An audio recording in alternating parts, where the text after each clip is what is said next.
we know we're in purgatory.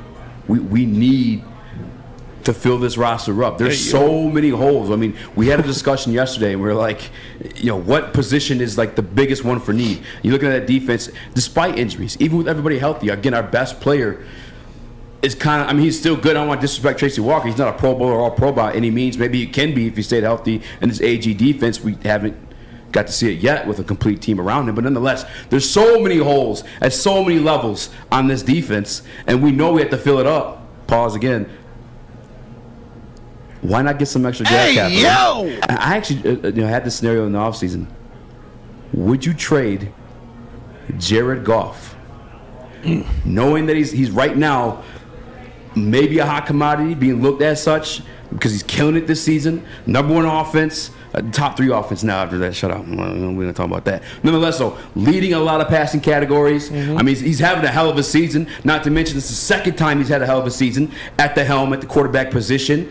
There's teams that feel like they're just a quarterback away.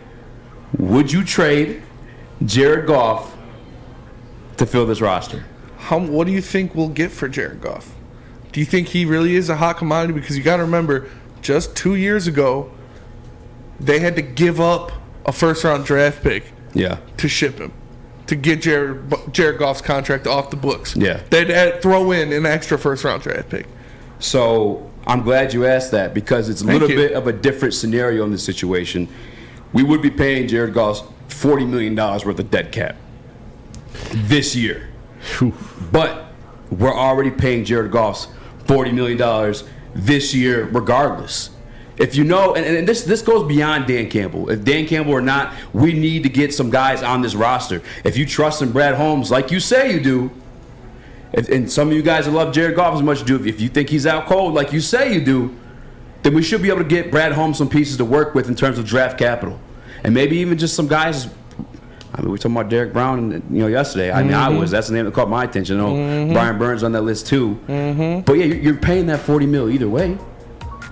And you know your team. You have to build it up. Yes, we're missing. We had the discussion last week. How many of these guys make a roster, let alone start?